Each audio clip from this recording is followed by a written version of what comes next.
ndagira ngo murabona ko ibyishimo ari byinshi kubaje gutega bano bavandimwe baraza kutubwira wenda ikibagenza mu by'ukuri ariko mbere yuko dutangira reka tubanze tubasabe bagira ijambo bavuga kugira ngo tubimbure kino kiganiro tugiye gukora kigufi cyane. Turashima Imana ko dushitse amahoro. Yego. Twishimiye kuba turi muri Kenya. Murakoze cyane. Hanyuma muri Kenya murabona byifashe gute, murabona mwakiriwe mute muri rusange? Twakiriwe neza cyane. Yego. James nawe wakiriwe neza? Cyane twishimiye kubona abavandimwe tumaze iminsi tutabonana n'umugisha cyane. Muri Kenya mwaherukaga ryari? Nge ni 2014 mu ntangiriro za 2014. Wowe ni ryari? N'ubwa mbere. Urabona hatandukanye gute no mu Rwanda? Ntago ndagera hanze. Ariko nimza kuhagera ndamenye uko hatandukanye. Ibibuga? Ikibuga ni cyiza. Hanyuma mu by'ukuri turashobora kwifuza kumenya wenda ibibagenza hano muri Kenya. Twaje mu gitaramo cya Voice of Praise tuje kubashyigikira. Yego. James utekereza ko ari iki cyatumye wenda hari Voice of Praise yifuza kubatumira kugira ngo muze kuba ari mwebwe mufatanya nabo muri kino gikorwa? Ni abavandimwe tuziranye kera bose hafi ya bose abayobozi ndetse n'abambare ba team ba mbere ndetse na madame akaba na party ya team ya Voice of Praise, so ni abavandimwe.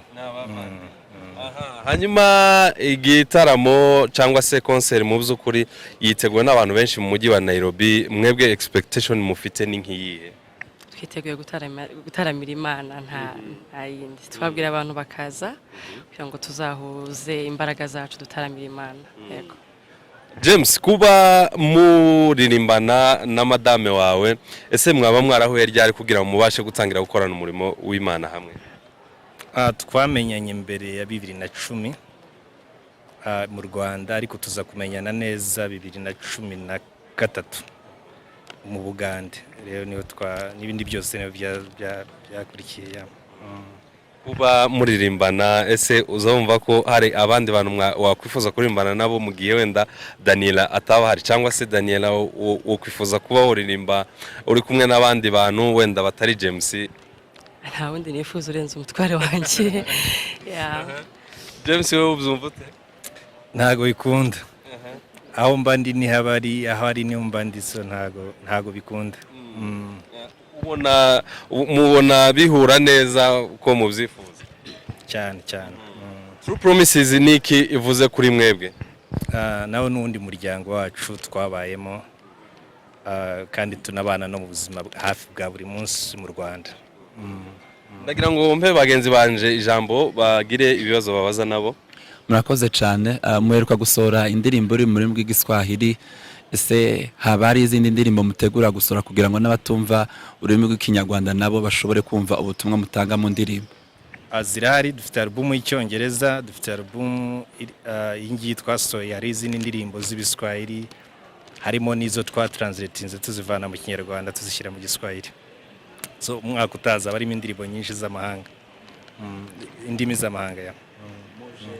Mu gitaramo cyateguwe na Voice, ese haba hari gahunda yo gukora igitaramo hano muri Kenya dore ko harimo n'abakunzi banyu benshi? Ntituramenya. Bizaterwa nuko tuzababona.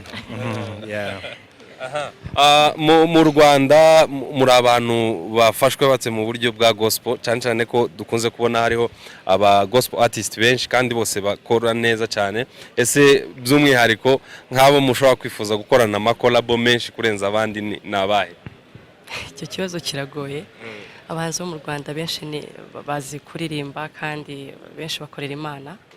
Ntawe utakwifuza gukorana nawe kuko gukorana ni umurimo w'Imana tuba turi gukora, ko nta yindi purpose yo gukora. Tuba turimo turakorera Imana. Rero uwo ari we wese iyo collab ushatse kuvuga wayigusaba kumva indirimbo kuri ku mutima nta kibazo. Ndagira ngo coordinateur wa Voice of Praise nawe yegere hano abe nko tubwira wenda hari uburyo babashe kwakira bano bavandimwe. Ese murabyumva gute kuba iri afishe mwasohoye mukayigeza hanze, yaba ari Ngoma yaba ari James na Daniella bose bakaba bamaze gukwera muri kino gihugu cya Kenya, aho mugiye gutangira gukorana ibikorwa mwateguye, mubyakiriye gute? tubyakiriye neza cyane kandi turashima Imana ko yabashije kudusorera aya masezerano tukaba tubonanye amaso ku maso n'ishimwe rinini dufite kandi turishimye cyane. niki kigiye gukurikiraho muri aka kanya? Muri aka kanya igikurikiyeho tugiye kuja mu myitozo ijanye n'amajwi, ariko twongeye kubatumira kandi kuri uriya munsi muzoze tubane. Hari amatike agihari? Amatike aracyahari, ariko ndararikira umuntu wese utaragura itike ko yayigura kare. Hari abagiye bavuga ngo bategereje abashitsi, ubu turi kumwe, James ndi kumukoraho. Kuba atabyumvaga turi kumwe nawe, rero turabatumiye muzaze tubane. Wenda ahari abavandimwe kuba muvuye hariya hirya birasa n'ibimaze kumvikana mu buryo bwo kugurisha amatike kugira ngo abantu babashe ku accessinga nyine ubutumwa, ariko hano hari abakibifata nk'ari kugurisha ubutumwa. Mwe mubyumva gute? Wenda mwembi mugize ico mubi.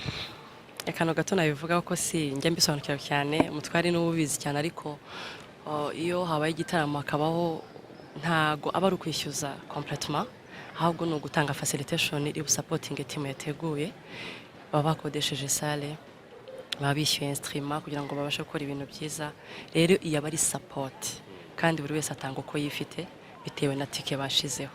Ntago aba ari ikintu kibi, ahubwo nuko abantu bashobora kuba babyumva mu buryo butandukanye, ariko rwose uzabyumva wese ajya ashyigikira kuko ni ikintu kivuna. Gukora indirimbo biravuna, ikintu cyose umuntu ukora no murimo akora kiravuna.